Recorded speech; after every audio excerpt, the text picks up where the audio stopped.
Welcome back student जे triple one day series में आपका अपना डीपी सर। और आज हम लोग बात कर रहे हैं electromagnetic wave, light, radio wave, microwave, infrared, X-ray, gamma rays, इन सब की बात करेंगे। फ्रीक्वेंसी, वेवलेंथ, प्रॉपर्टीज, और ये एक्चुअली करते क्या हैं, किस तरह से चलते हैं, किन की बदौलत चलते हैं, ये ट्रेवलिंग की क्या स्पीड क्या है, 3 × 10⁻⁸ मीटर पर सेकेंड लाइट की स्पीड है इनकी, सारे वेव की, मैं जितनी वेव नाम लिया सबकी। आखिर से ये सोचा कैसे गया, क्या रीजन रही थी सोचने के टाइम पे कि इलेक्ट्रोमैग्नेटिक वेव को भी हमें आज स्पेशल एक चैप्टर के तौर पे पढ़ना पड़ रहा है भाई। तो आपने सुना होगा आरसी सर्किट। आरसी सर्किट को अगर हम t = 0 पे चेक करें तो हम बताते हैं कि वो एक क्लोज वायर की तरह बिहेव करता है और उसमें करंट है V/R एट t = 0 पे। एक क्लोज सर्किट की तरह बिहेव करता है, यानी हम कैपेसिटर को नहीं सोच पाते हैं। हम ये सोचते हैं कि कैपेसिटर भी बंद की तरह बिहेव कर रहा है, जबकि कैपेसिटर के बीच में गैप तो रहेगा, एक प्लेट यहाँ एक प्लेट यहाँ, बट वहां नहीं है। हम उसे कहते हैं कि ये क्लोज सर्किट की तरह बिहेव करता है। क्लोज सर्किट है नहीं, बिहेव करता है। दूसरी चीज, एट t = की बात करें तो जब t = भी हम बात करते हैं तो वहां पे लिखते हैं कि करंट क्या है, 0 हो गई सर्किट में, यानी कैपेसिटर फुल्ली चार्ज हो गया। तो जब कैपेसिटर फुल्ली चार्ज हो जाता है तो उस टाइम पे हम कह रहे हैं और no current in the circuit. लेकिन जब कैपेसिटर चार्ज हो रहा होता है तो हम मानते हैं there is a current, and current की वैल्यू कितनी है, V/R। तो इनसे पहले हम लोग उस आरसी सर्किट को एक बार देखें, फिर मैक्सवेल पे आते हैं हम लोग। जैसे ही आपका है आरसी सर्किट, ये आरसी सर्किट क्या है, एक रेसिस्टेंस है और एक आपका कैपेसिटर है। थोड़ा सा बड़ा करना पड़ेगा इसको। ये आपका कैपेसिटर है कि बैटरी लग गई, ये स्विच लग गया, this is the switch at t = 0। Switch is open, अभी ये R है और ये C है। स्विच इज ओपन, स्विच अभी ओपन है, now it is closed. Switch is closed. अगर स्विच को हमने क्लोज कर दिया ऐसे स्विच को, then there is a current in the circuit. एक करंट यहां चलेगा, then current in the circuit.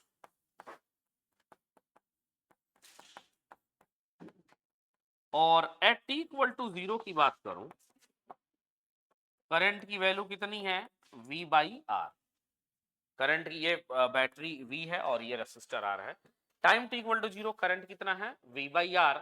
और टाइम इन्फिनिटी की बात करूं, एट t = I कितना है, 0। ये हम देख रहे हैं आरसी सर्किट यहाँ पे। अब सोचते हैं इसमें कि सर यहाँ तो ब्रेकिंग है, कोई पाथ बन ही नहीं सकता है, क्योंकि करंट क्लोज पाथ में चलती है, यहाँ तो सर पाथ ओपन है। तो एक चीज हमें सोचना पड़ेगा, ये करंट कैरिंग वायर के अगर आसपास हमने निडल यूज किया, यहाँ पे मैग्नेटिक निडल, मैग्नेटिक निडल अगर हमने यूज किया, then it shows deflection, it shows deflection. तो क्या यहाँ भी, चूंकि यहाँ करंट है तो आप तो कह रहे हैं कि ये क्लोज सर्किट है, यहाँ भी करंट होना चाहिए। तो उसके लिए हमने इसमें चार्ज को देखा, हमने आरसी सर्किट में पढ़ा है कि चार्ज क्या है। चार्ज की यहाँ पे वैल्यू है CV, 1 - e⁻t/टाउ। टाउ है आपका टाइम कांस्टेंट और इसकी वैल्यू कितनी है, टाउ बराबर है RC। तो Q की जो वैल्यू आ रही है CV, 1 - e⁻t/RC। ये आरसी, टाइम ही यहाँ पे आरसी है, यानी आरसी यहाँ क्या है, सेकेंड है। रेसिस्टेंस इनटू कैपेसिटर को हम मल्टीप्लाई करेंगे तो सेकेंड आएगा। सो टाउ इज आरसी सीबी, ये आपका दिया गया है, देख सकते हैं आप। अब इसमें हम देखें, अगर आगे बढ़ाता हूं मैं लेक्चर को, क्यू को हमने क्या लिखा, CV e power minus T by R C. अगर मैं यहाँ पे करंट चेक करूं, करंट पूछूं, तो करंट क्या होता है, d Q by D T, और I इक्वल टू हो जाएगा, ये CV तो कांस्टेंट है, CV minus CV e power minus T by R C, मैंने डायरेक्ट मल्टीप्लाई करा दिया। Oh sorry sorry, this is, अभी इसको Q ही मानते हैं, CV। अब लिखते हैं d Q by D t, that is the I।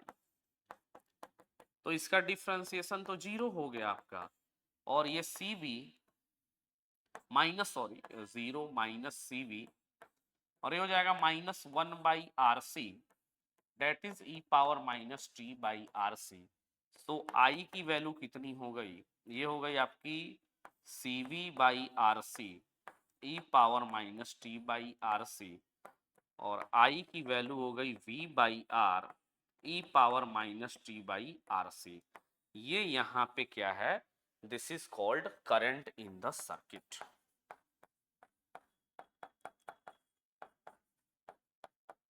Current in the circuit, ये सर्किट में बहता हुआ आपका करंट है जो इस पूरे सर्किट में चल रहा है।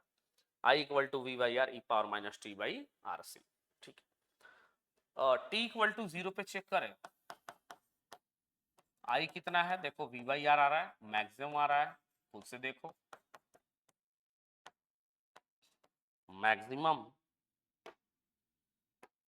And t equal to infinity पे आई की वैल्यू कितनी आ रही है, zero, that is minimum current in the, no current in the circuit, no current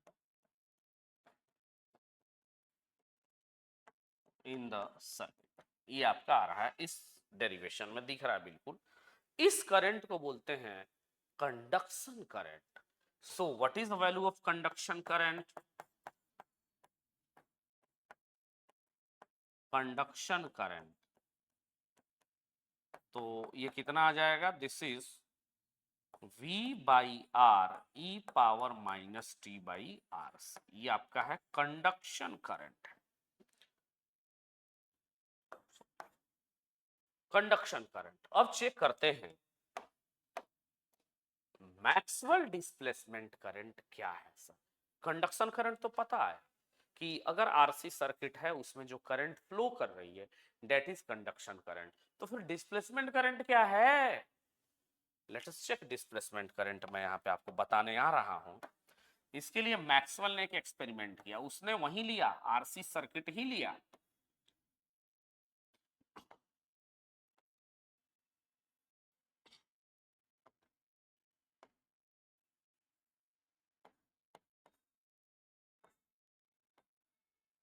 उसने कहा कि अगर हम स्विच क्लोज करें, ये V है ये R है, तो यहाँ पे चार्ज बनते चले जाएंगे, चार्ज, और यहाँ चार्ज, बैटरी क्या करती है, यहाँ से चार्ज पुल करेगी, इसको देगी, पुल करेगी और देगी।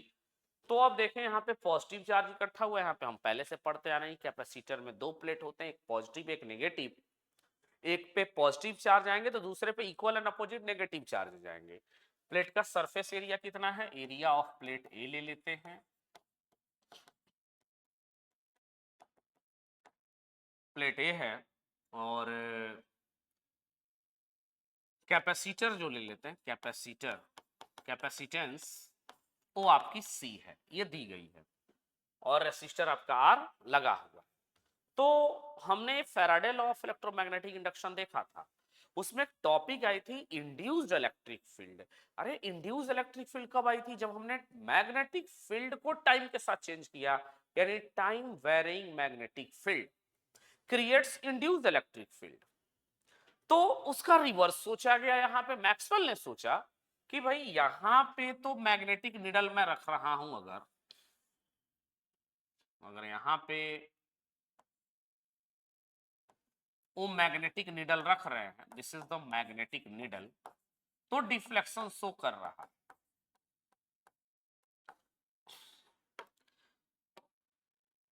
It shows the deflection. अगर यहाँ पे वो रख रहे हैं इस वायर के चारों तरफ, तो यहाँ तो है सर, क्या बीच में भी है? बीच में चेक करना पड़ेगा। तो यहाँ पे है क्या सर? यहाँ पे तो इलेक्ट्रिक फील्ड एग्जिस्ट कर रही है, ये देखिए, आपने पढ़ाया हमें, कैपेसिटर के बीच इलेक्ट्रिक फील्ड होती है and that is called sigma epsilon not. और सरफेस चार्ज डेंसिटी आपको सिग्मा लेना पड़ेगा, surface charge density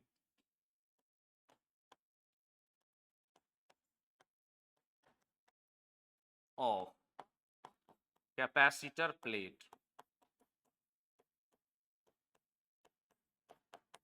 is sigma, इसको हमने लिया इज सिग्मा, सिग्मा मैंने लिया है इसका। तो इलेक्ट्रिक फील्ड तो sigma by epsilon not exist करता है कैपेसिटर प्लेट के बीच में।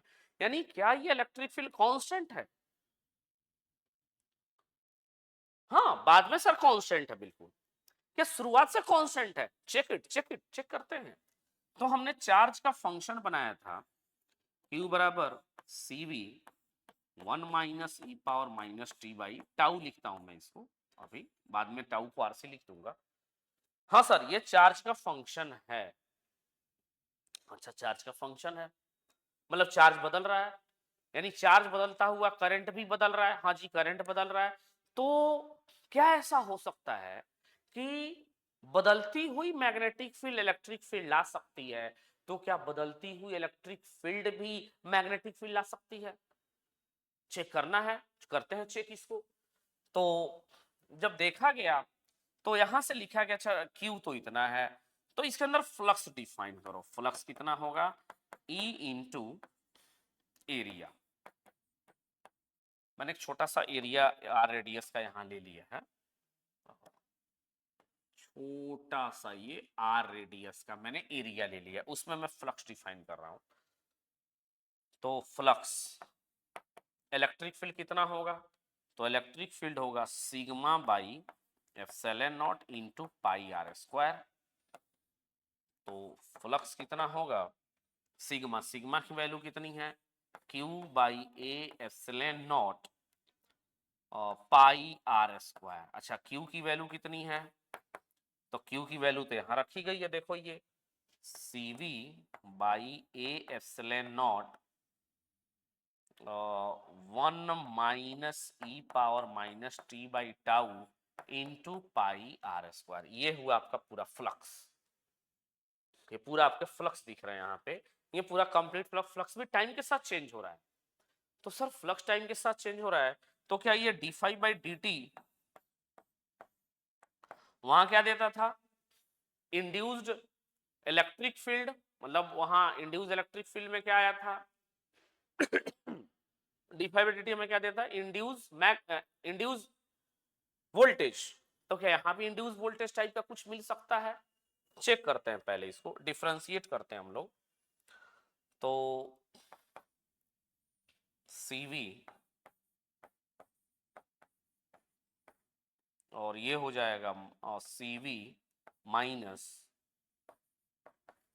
ए एप्सिलॉन नॉट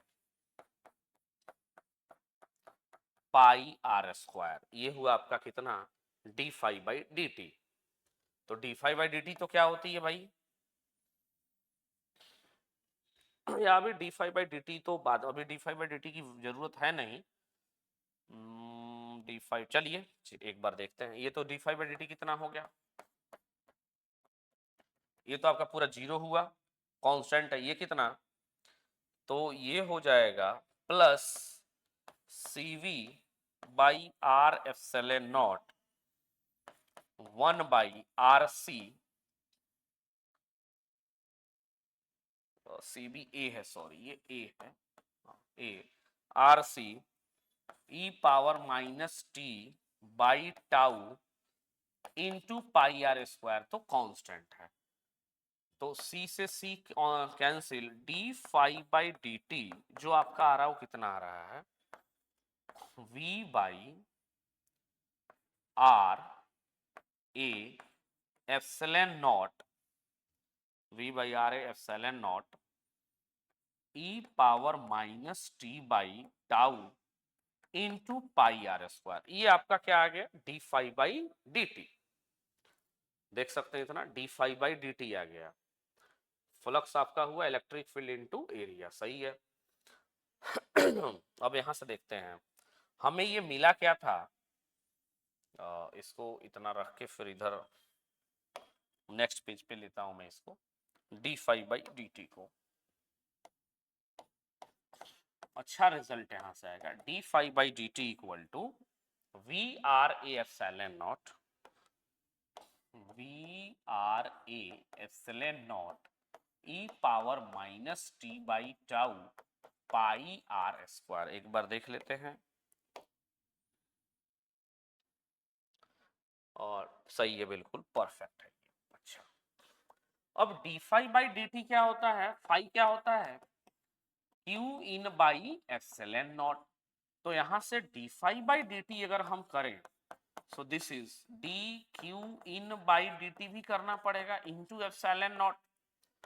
तो क्या मिलने वाला है, ये D Q by D T कुछ मिलेगा, आई मान लेते हैं, और एप्सिलॉन नॉट को इधर भेज देते, तो V by R A epsilon naught into epsilon naught E power minus T by tau pi R square, epsilon से epsilon cancel, this is called displacement current. Displacement current आपका मिल चुका है, वो कितना, v by A R E power minus T by tau pi R square, this is called displacement current. If there is RC circuit, then conduction current and displacement current are same। इसमें कोई दिक्कत आपको नहीं रखनी है, current are same. तो ये आपका डिस्प्लेसमेंट करंट है, v by R E power minus T by, ये टाउ है, this is the tau pi R square, tau की वैल्यू है आर सी। तो ये पूरा मैक्सवेल डिस्प्लेसमेंट करंट आपका निकल चुका है। यहां दिया गया ग्राफ, ये C1 प्लेट है, ये C2 प्लेट है, तो I conduction V by R E power minus T by tau, I displacement भी इतना ही हो जाएगा, तुम देख सकते हो, I displacement V by A R E power minus T by tau pi R square. अगर एरिया एरिया दोनों बराबर है तो ये दोनों क्या है, बराबर है, नहीं आरसी सर्किट में ये दोनों बराबर है। The four Maxwell equation and Lorentz force दिया गया है, E डॉट डी एस पता ही है, Q by epsilon naught, B dot D S equal to 0, अगर क्लोज मैग्नेटिक फील्ड में हम एरिया ले तो that is 0, B dot D L, B dot D S D by D T, और एक फोर्थ है B dot D L mu naught epsilon naught D by D T B D S plus mu naught I. तो ये हमें याद रखना, कभी कभी क्या है डायरेक्ट यही पूछ देता है, डायरेक्ट ये भी पूछ देगा, तो ये हमें आपको याद रखने चाहिए।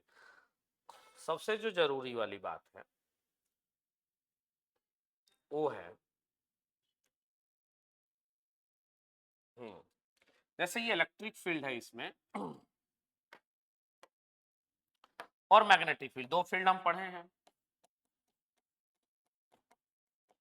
Electric field and magnetic field.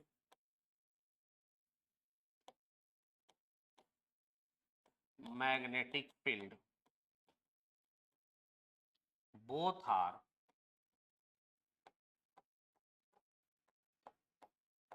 perpendicular to each other।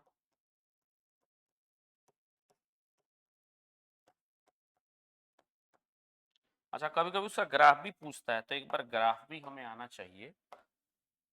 जैसे ये आपका टाइम है और ये डिस्प्लेसमेंट करंट या कंडक्शन करंट है,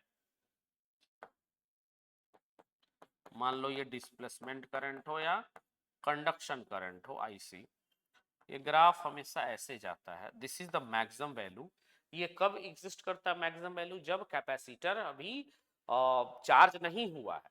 अगर कैपेसिटर फुल्ली चार्ज होगा दैट करंट बिकम्स जीरो।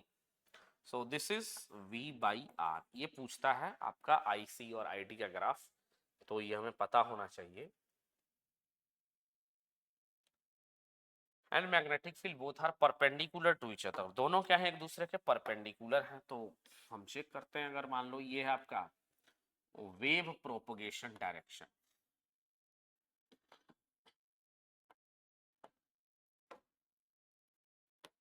मान लो ये रहा आपका इलेक्ट्रिक फील्ड, तो मैग्नेटिक फील्ड कैसे एग्जिस्ट कर रही है? ये देखो, ये ऐसे एग्जिस्ट कर रही है, ये है ऐसे। तो ये अगर इलेक्ट्रिक फील्ड है तो ये क्या है? This is magnetic field. और this is what? Wave propagation direction.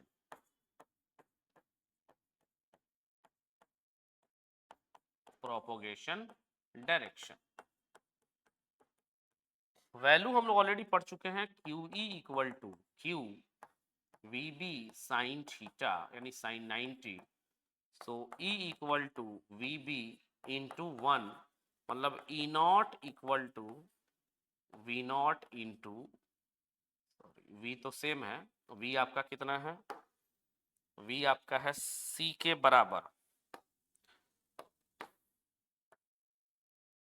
तो E not equal to C into B not. तो ये मैग्नीट्यूड का रिलेशन है।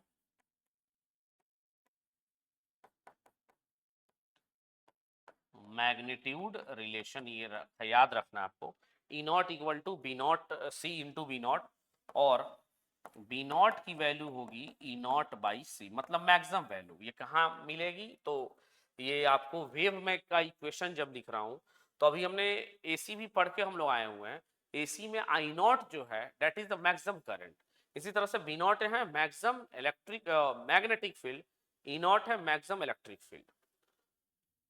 तो ये हुआ आपका रिलेशन मैग्नीट्यूड का। C डॉट B अगर कोई कहे तो भी जीरो होगा, क्योंकि C है, दिस इज C, मतलब वेव प्रोपगेशन डायरेक्शन यानी लाइट प्रोपगेशन डायरेक्शन लिख दो। इलेक्ट्रोमैग्नेटिक वेव है, मतलब लाइट ही है, light propagation direction.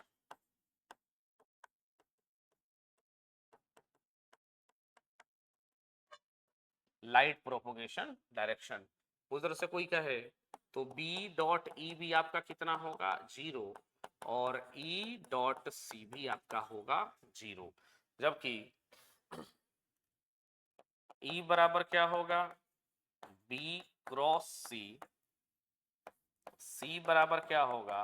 E cross B। क्या लिखते हैं हम लोग? EBC ऐसे। E equal to B cross C, और C equal to E cross B, B equal to C cross E। But value में B की वैल्यू कितनी रहेगी? B की वैल्यू रहेगी E नॉट बाई C। ये डायरेक्शन के लिए, this is for direction only. अब ये नहीं कि मैग्नीट्यूड में मिला देना, गलत हो जाएगा।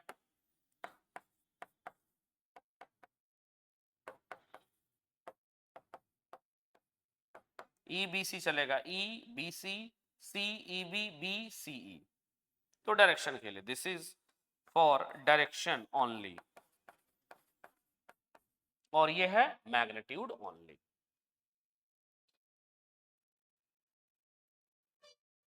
इलेक्ट्रोमैग्नेटिक वेव स्पेक्ट्रम की बात करें तो जैसे पहले इसमें हम लोग ये पढ़े, E मान लो कि इक्वेशन दिया गया है x बराबर, x नहीं y ले लेते हैं, y बराबर a sign omega T minus के एक्स, कुछ ऐसा दिया गया है। तो सबसे पहले इसको क्या बोलते हैं? Amplitude of wave, amplitude of wave बोलते हैं। ओमेगा क्या है? एंगुलर फ्रीक्वेंसी,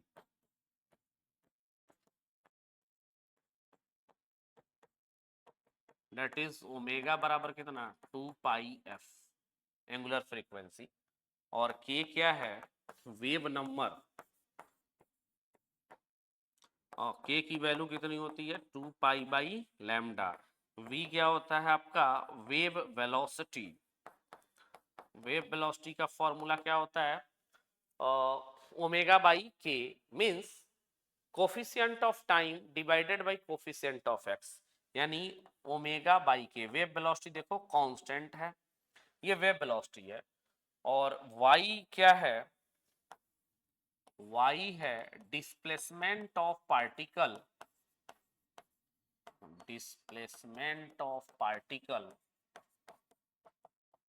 तो dy बाई dt क्या है velocity of particle, not velocity of wave, velocity of particle है, वेलोसिटी ऑफ वेव नहीं है dy by dt। dy by dt means velocity of particle, k 2 pi by lambda, v wave velocity है, amplitude of wave है, और क्या छूट रहा है, कुछ भी छूटा तो नहीं है। अच्छा x, x क्या है वेव प्रोपोगेशन डायरेक्शन, मतलब यहां से पता लगेगा वेव जा किधर रहा है, यहां से पता नहीं लगेगा, वो यहां से पता लगेगा वेव किधर, ओमेगा टी माइनस के एक्स, यानी एक्स जो है अगर यहाँ जेड है तो वेव किधर जा रहा है पॉजिटिव जेड में, यहाँ अगर प्लस जेड है तो वेव जा रहा है नेगेटिव में। तो एक्स क्या है वेव प्रोपोगेशन डायरेक्शन। अगर जैसे इस तरह से इक्वेशन मिला y बराबर a sign omega T plus के एक्स, अगर यहाँ प्लस मिला तो उल्टा सोचना है वेव जा रहा है नेगेटिव एक्स में, और अगर यहाँ नेगेटिव मिला मतलब ये हो सकता है के एक्स ऐसे भी हो जाए के एक्स प्लस ओमेगा टी, ये दोनों के लिए वेव डायरेक्शन क्या है नेगेटिव एक्स,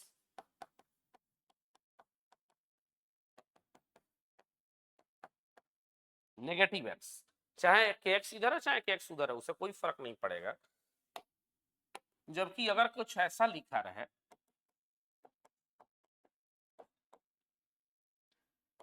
के एक्स माइनस ओमेगा टी, तो भी वेव किधर जा रहा है positive x direction, wave direction.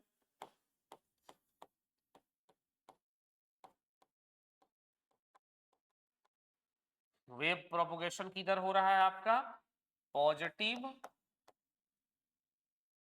X direction ही हो रहा है, मतलब इधर कुछ भी हो, इधर कुछ भी हो बीच में माइनस होना चाहिए, चाहे ये इधर है चाहे ये इधर है, बीच में माइनस है तो वेव हमेशा जो के का कोफिशिएंट है उसी डायरेक्शन में प्रोपोगेट कर रहा है। वेव जैसे ये रेडियो हो गया, आपका ये माइक्रोवेव हो गया,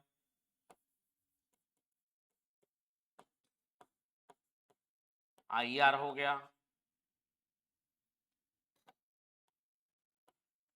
ultraviolet, X rays, gamma rays. ये अगर हम ऐसे चले इस तरफ से इस तरफ चले तो वेवलेंथ घट रही है, फ्रीक्वेंसी बढ़ रही है, एनर्जी आपकी बढ़ रही है, मतलब रेडियो वेव का एनर्जी सबसे कम और गामा रेज का एनर्जी सबसे ज्यादा। ये तो कॉमन क्वेश्चन है जो कि आपको आने चाहिए। एनर्जी डेंसिटी, जैसे एनर्जी डेंसिटी बात करें इन इलेक्ट्रिक फॉर इलेक्ट्रिक फील्ड,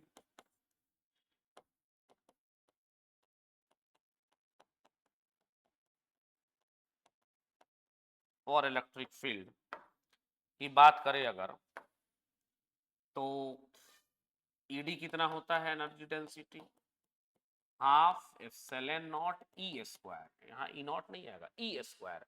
अच्छा ई क्या है ई है E naught sine omega T minus के एक्स, अभी मैंने सब कुछ बता दिया है, ई नॉट मैक्सिमम है और ये वेव पॉजिटिव एक्स में जा रहा है, wave velocity omega by k है, ई नॉट एम्पलीट्यूड है, दिस इज ई। उसी तरह से बी कितना B not sine omega T minus के एक्स। ये है आपके दोनों, ये भी एक्स में जा सकता है, कोई दिक्कत नहीं है, बट दोनों में अंतर क्या है, दोनों एक दूसरे के परपेंडिकुलर, दोनों का डॉट प्रोडक्ट जीरो हो जाना चाहिए। तो ये हो गया आपका। अब ई की वैल्यू हम एनर्जी डेंसिटी में क्या रखेंगे, half epsilon naught E naught square sine omega T minus के एक्स। अभी कुछ दिन पहले हम लोग एसी पढ़ के आए हैं, इसकी पूरी एवरेज वैल्यू कितनी होती है, तो ये होती है 1/2। तो एवरेज जो है energy density, average energy density that is 1/4 epsilon naught E naught square, और average energy density for magnetic field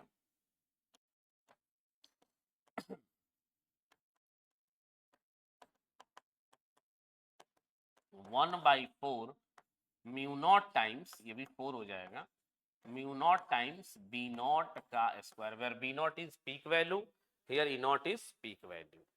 तो आपकी एनर्जी डेंसिटी है, ये याद रखना है हमें। प्रॉपर्टीज ऑफ इलेक्ट्रोमैग्नेटिक वेव, पहली प्रॉपर्टी क्या है इसकी, as we move from radio wave to gamma raise,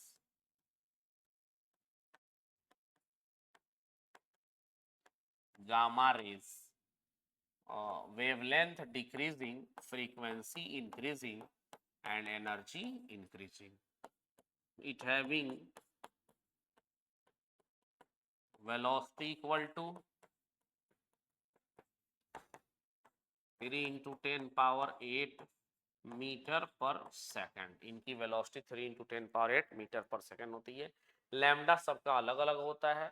तो ये इलेक्ट्रोमैग्नेटिक वेव की आपकी प्रॉपर्टीज है। बाकी अब हम लोग क्वेश्चन शुरू करते हैं इसके, तो तब तक पानी पीता हूं मैं, फिर क्वेश्चन शुरू करते हैं।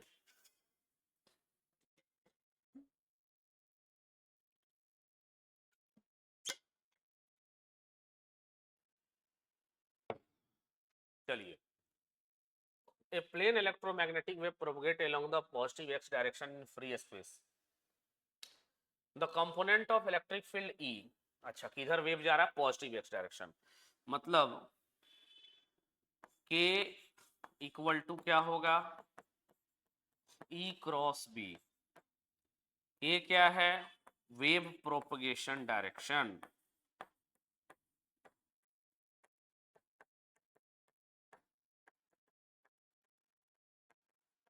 ये कितना है आपका आई कैप।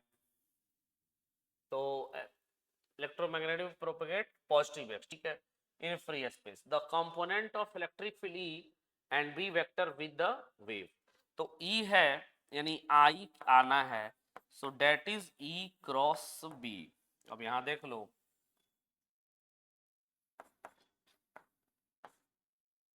ये आपका आई है, ये जे है और ये आपका के है, आई आना नहीं, जे क्रॉस के। तो जे क्रॉस के मतलब इलेक्ट्रिक फील्ड किधर होना चाहिए, अलोंग जे, मैग्नेटिक फील्ड किधर होना चाहिए, अलोंग के, मतलब जेड, मतलब ऑप्शन नंबर बी। ई आपका कहाँ होना चाहिए, वाई में, और ये होना चाहिए बी का होना चाहिए जेड में। तो आपका आ गया है आंसर, बी ऑप्शन करेक्ट है। The magnetic field EM wave given by, अब एक मैग्नेटिक फील्ड दिया गया है, तो याद करो ये मैग्नेटिक फील्ड किधर है, जेड एक्सिस में जा रहा है, यानी के कैप में मैग्नेटिक फील्ड है, के कैप में, यहां से हम लोग डिसाइड करते हैं, यानी माइनस जेड है, प्लस जेड रहता तो नेगेटिव जेड, माइनस जेड है तो पॉजिटिव जेड। सो बी किधर प्रोपगेट कर रहा है, प्लस के में जा रहा है। अब आगे देखते हैं, तो E की वैल्यू, E इसके क्या होना चाहिए, परपेंडिकुलर होना चाहिए, E is perpendicular to B, to B। तो अब देखते हैं, the magnetic field of EM wave is given by corresponding electric field SI unit. अब इलेक्ट्रिक फील्ड को ढूंढना है हमें, चलो ढूंढते हैं, कहाँ भाग के जाएंगे। तो ये वाली जो वैल्यू है, ये यही सबसे डेंजरस वैल्यू है हमारे लिए। तो निकालते हैं इसकी वैल्यू। तो ई नॉट बराबर कितना होता है, बी नॉट इंटू सी। तो 30, ई नॉट की वैल्यू कितनी, बी नॉट, इसकी मैक्सिमम वैल्यू निकालते हैं तो 3, और इसको स्क्वायर करते हैं, दैट इज 3/4 प्लस 1/4, मतलब ये तो पूरा 1 ही हो गया, यानी 1 इंटू 30 इंटू लाइट की स्पीड, यानी 30 इंटू सी। सभी ऑप्शन में 30 इंटू सी दिया गया, देख लो यहाँ पे दिया ही गया है। तो अब डायरेक्शन ही चेक करना है हमें। तो एक और देखते हैं, E dot B equal to कितना, 0, चूंकि दोनों का डॉट प्रोडक्ट 0 होना चाहिए। तो डॉट प्रोडक्ट चेक करते हैं, इसका कैसे चेक करेंगे। तो ये है आपका माइनस के कैप, तो इसका डॉट प्रोडक्ट चेक करते हैं, √3/√3 आई, सही है। और ये डॉट 0 हो रहा है, इससे सर दोनों का डॉट 0 हो रहा है, इन दोनों का डॉट 0 नहीं होगा, प्लस है, इन दोनों का भी नहीं होगा, इसका भी नहीं होगा, तो डॉट प्रोडक्ट सिर्फ इसी का 0 है। तो दिस इज योर आंसर, केवल डॉट प्रोडक्ट हमें चेक करना है इसमें। तो देख सकते हैं हम लोग, उसको लिख के चेक नहीं करना है, बस ऐसे ही चेक करना है, आई को आई से मल्टीप्लाई करो, जे को जे से मल्टीप्लाई करो। तो √3/2 1/2 कितना आ गया,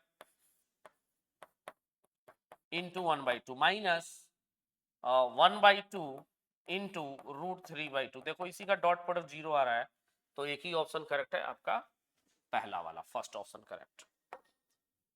A plane electromagnetic wave for a frequency 20 megahertz travel in a free space along positive x direction at a particular point space time the electric field wave, अच्छा इलेक्ट्रिक फील्ड इतना है, then magnetic field vector of the wave that point is। तो अभी हमने पढ़ा E not बराबर B not into सी, तो B not की वैल्यू कितनी होगी, ई नॉट बाई सी, यानी बी नॉट बराबर 9.3 अपॉन 3 इंटू, एक मिनट, 3 इंटू सॉरी 10⁻8, तो that is 3.1 into 10⁻−1 tesla. Option number D आप देख सकते हैं करेक्ट है ये भी। आगे बढ़ता हूं मैं। Time varying potential difference is applied between the plates of parallel plate capacitor 2.5। मैंने बात किया था, टाइम वैरिंग मैग्नेटिक फील्ड आता है displacement current, and that displacement current is also called conduction current भी कह सकते हैं हम उसको, क्योंकि आरसी सर्किट है तो वहां कंडक्शन और डिस्प्लेसमेंट में कोई अंतर ही नहीं है। Potential difference applied between the plate, sorry,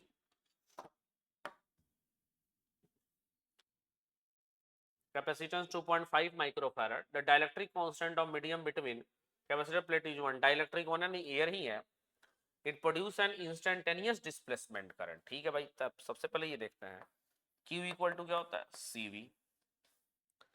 तो dQ/dt क्या है, यही तो है displacement current, this is called ID, displacement current ID। तो ID अपॉन C बराबर क्या हो गया, dV/dt। तो intermediate between capacitor plate the magnitude of rate of change of potential, मतलब dV/dt आपको निकालना है। तो करंट की वैल्यू कितनी दी गई है, करंट दी गई है 2.5 मिली एम्पियर 10⁻³ अपॉन सी कितना है आपका, तो सी दिया गया है 2.5 -6, तो ये होगा आपका 25/2.5 इंटू 100 इंटू 10⁻³ इंटू 10⁻⁻6। और यहाँ से हम देख सकते हैं,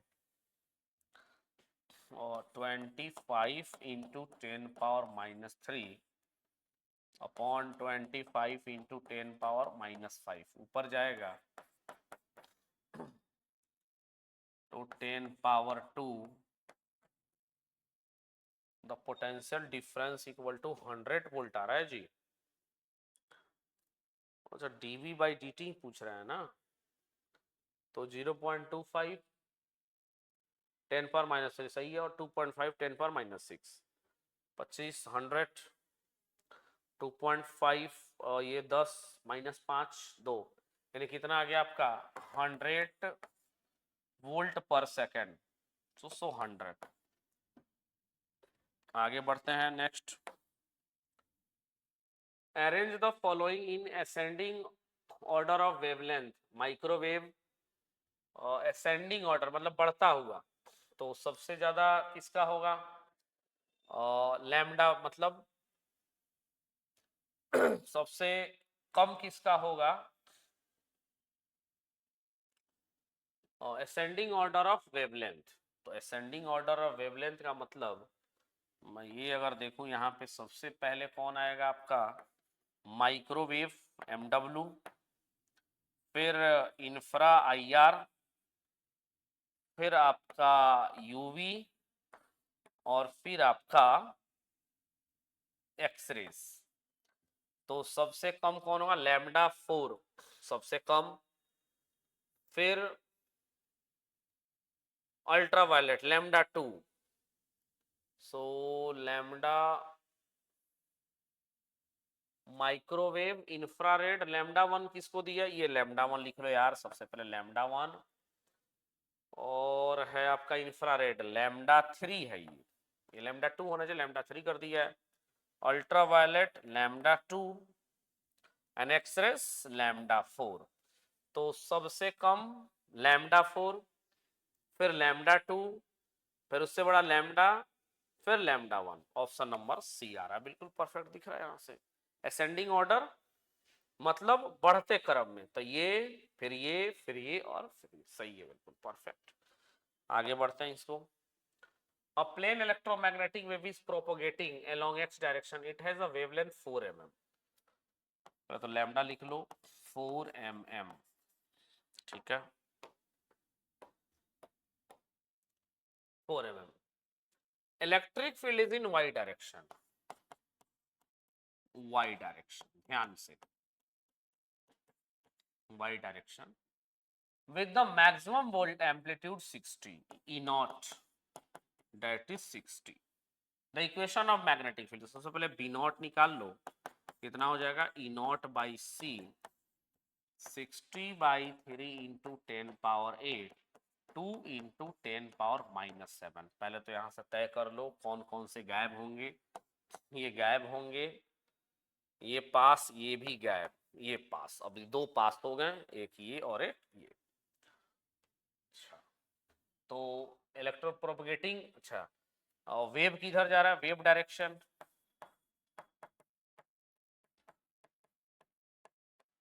एंड EMF प्रोपगेटिंग अलोंग यानी प्लस आई, मतलब आई कैप जा रहा है, ये आई कैप, ये आई कैप में जा रहा है आपका वेव डायरेक्शन। और ये कहाँ जा रहे हैं भाई साहब, ये जा रहे हैं वाई डायरेक्शन में।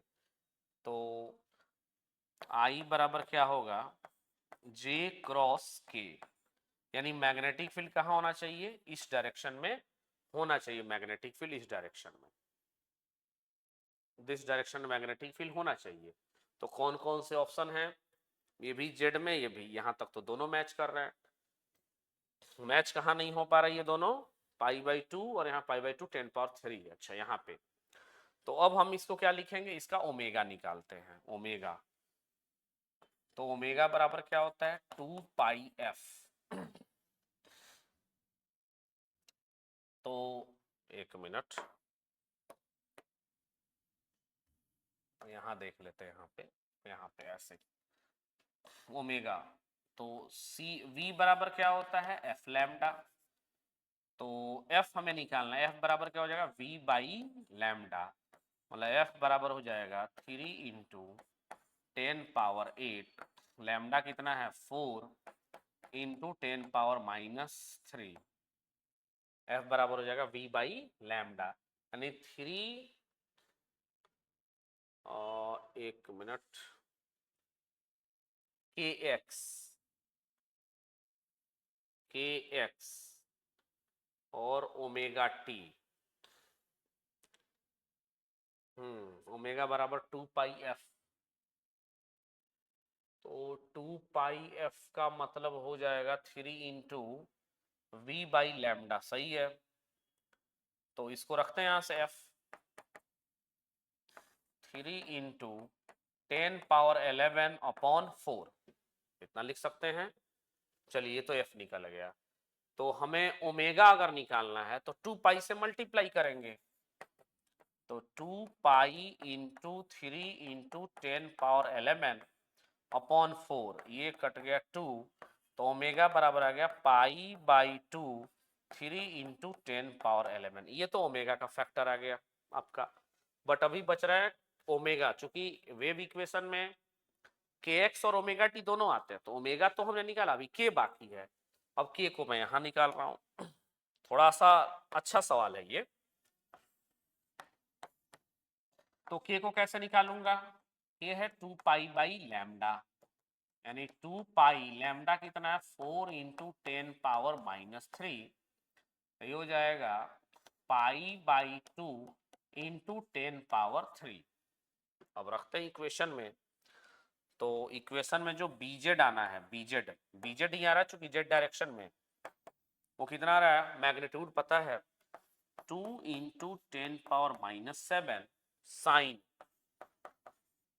पहले लिखते हैं हम लोग के एक्स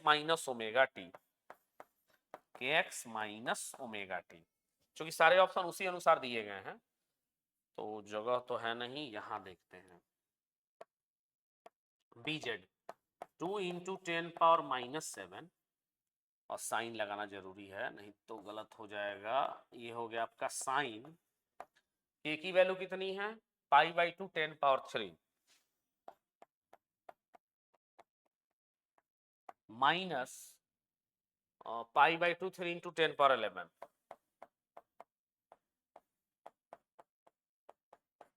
11 ये है। अब यहां से π/2 के एक्स रहेगा एंड यहाँ पे आपका टी रहेगा। तो π/2 10⁻3 कॉमन कर लें तो ये ऑप्शन आपका बी मिल रहा है, ये तो नहीं मिल रहा है क्योंकि यहाँ 10⁻3 है ही नहीं। तो ये एक अच्छा सवाल था जो होना चाहिए हमसे बिल्कुल, और हो गया। क्यों नहीं होगा? Electromagnetic wave travel in a medium. एक चीज आपको मैं यहाँ पे बहुत ही रामबाण ट्रिक देने जा रहा हूं। C = क्या होता है और V = क्या होता है, ये याद रखना है बिल्कुल। तो म्यू बराबर क्या होता है? C/V, ये हो जाएगा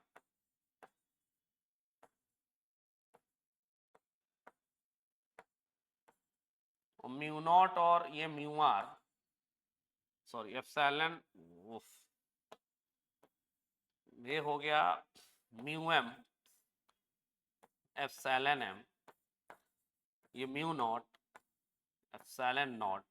सो म्यू की वैल्यू होती है √μr एप्सिलॉन आर। ये आपका रिलेशन याद रखना हमें। ये वेलोसिटी होती है C = 1/√μ0 एप्सिलॉन नॉट और ये होती है V 1/μm और एप्सिलॉन m। तो रिलेटिव परमेबिलिटी आपको निकालनी है, देखते हैं ट्रिक क्या है। म्यू बराबर C/V, यानी V बराबर C/μ। तो V की वैल्यू कितनी है? 1.5 10⁻8, ये आपका कितना, और ये हो गया आपका 2। सो म्यू आर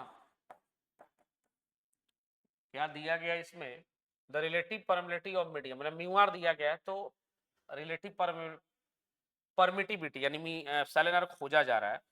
तो ये 2 × एप्सिलॉन आर बराबर 4 स्क्वायर कर दिया दोनों तरफ, एप्सिलॉन आर बराबर 2। तो आपका कितना आंसर आ जाएगा? 2, ऑप्शन नंबर डी। अच्छा सवाल था ये भी। The magnetic field in a plane electromagnetic wave is 3.5, मतलब फिर से वही चीज तो कह रहा था करस्पॉन्डिंग इलेक्ट्रिक फील्ड, तो पहले तो ई नॉट निकाल दो, B not C, B not कितना है 3.5 टू 10⁻⁻7, 3 × 10⁻8, ये कितना आ रहा है आपका 105 इंटू 10, सो 105 ई नॉट आ रहा है। अच्छा, अब ये चलेगा किधर, corresponding electric field will be, तो पहला ऑप्शन तो ये गलत ही है भाई, ये सही है, ये भी गलत है और ये भी गलत है, तो एक ही तो आपका दिख रहा है, बिल्कुल परफेक्ट आंसर है B 105। A parallel plate capacitor has C 200 picofarad. It connected 230 volt supply a angular frequency 300 radian. तो कह रहा है आपसे सवाल the conduction current and displacement, तो आरसी सर्किट है यहाँ पे, कह रहा है आरसी सर्किट अगर होगा तो कंडक्शन और डिस्प्लेसमेंट करंट दोनों ही बराबर होंगे, तो आपको कोई एक निकालना है, तो आईडी निकालते हैं हम लोग, V 1/ω_c, तो आईडी बराबर कितना V ω_c, that is ID equal to V कितना दिया गया आपका 230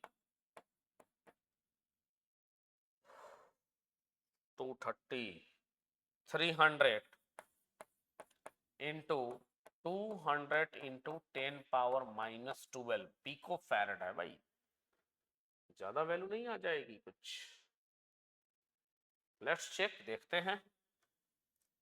तो 2 जीरो से एक 3 जीरो से 5 जीरो, तो ये हो जाएगा आईडी 23 इंटू 3 इंटू 2, और 2 2 4 1 5, 10⁻⁻7 तो अभी आ गया है,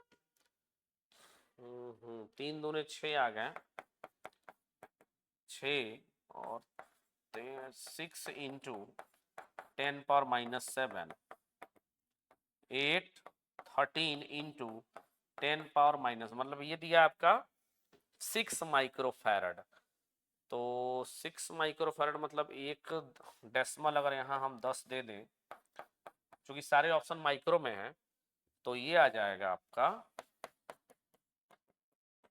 13.8 into 10⁻⁻6, that is 13.8 micro ampere, मतलब दोनों में ही सेम ही जाएगा, यानी ऑप्शन नंबर आपका सी आ रहा है।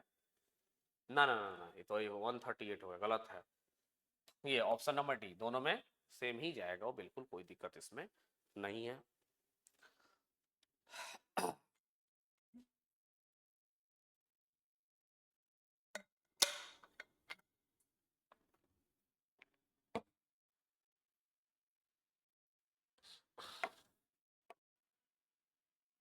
Eva frequency of electromagnetic wave, frequency दिया गया है 60 इंटू 10⁻6 हर्ट्ज, मेगा हर्ट्ज दिख रहा है, and it is travel along Z direction, मतलब ये किधर जा रहा है, के कैप में जा रहा है।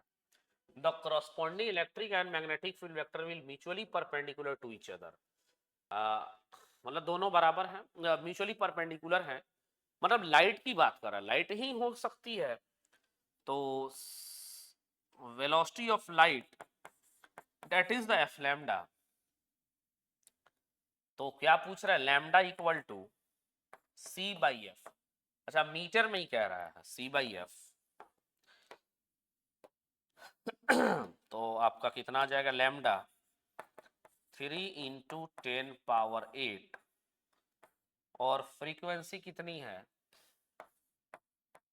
10⁻6, तो ये हो जाएगा 300/60 बराबर 5 metre is the right answer, option number आपका बी सही है। ये the electric field of an electromagnetic wave is represented as E naught cos omega t kz I cap and the corresponding magnetic field, अच्छा तो magnetic field कितनी होगी B not बराबर ई naught by सी, तो पहले तो ई नॉट बाई सी वाले इसको तो हटा दो, ये इसको भी हटा दो, अब ये दोनों पास हो गए, ठीक है, अब ये देखते हैं कि electric field electromagnetic wave, electric field किधर जा रहा है आपका आई कैप में। अब इसके परपेंडिकुलर कौन होना चाहिए, मैग्नेटिक फील्ड, दोनों म्यूचुअली परपेंडिकुलर होंगे। तो म्यूचुअली परपेंडिकुलर में और डायरेक्शन चेंज नहीं है, मतलब ये किधर जा रहा है आपका नेगेटिव जेड में ट्रेवलिंग कर रहा है, तो वो भी नेगेटिव जेड ही होना चाहिए। ये कौन सा है, पॉजिटिव जेड, मतलब ये कह रहा है पॉजिटिव जेड, नहीं, डायरेक्शन ऑफ फॉलोइंग मैंने अभी बताया है, ऐसे ही होंगे ये भी इसी तरह से, बस परपेंडिकुलर, इधर और ये इधर परपेंडिकुलर रहेगा। ये नहीं है कि मैग्नेटिक फील्ड इधर चले और इलेक्ट्रिक फील्ड इधर चले, नहीं ऐसे, दोनों एक ही प्लेन में होंगे, बट एक जाएगा, प्रोपगेशन दोनों का एक ही तरफ होना चाहिए वो। सो ऑप्शन नंबर आपका बी सही है, ये गलत हो जाएगा, यहाँ प्लस नहीं माइनस रहता तो ये भी सही रहता।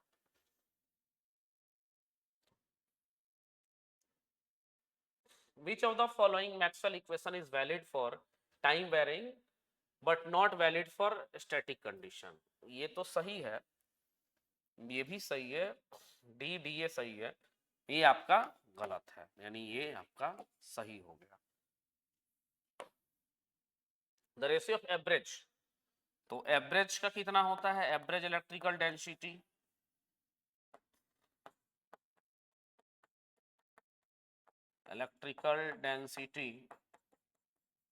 एंड टोटल एवरेज डेंसिटी, ये कितना होता है 1/4 अपॉन 1/2, दैट इज कितना 1/2। तो the ratio of average electrical density and total average energy density, यानी 1/4 अपॉन 1/2।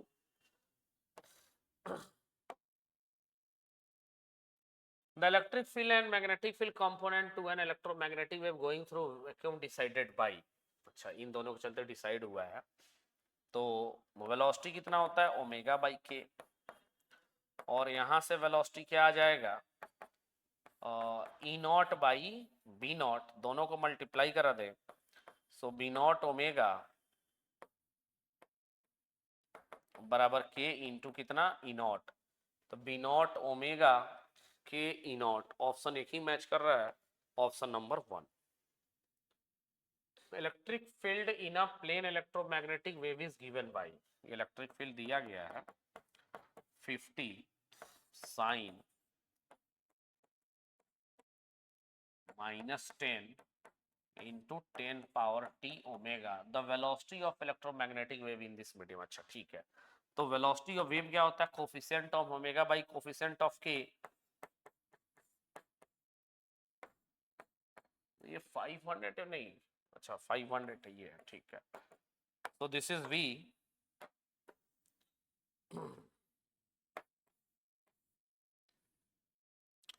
यहां से एक जीरो और मैं ले लूं, एक जीरो नहीं 2 जीरो, तो एक पहले से 2 जीरो और ले लूं,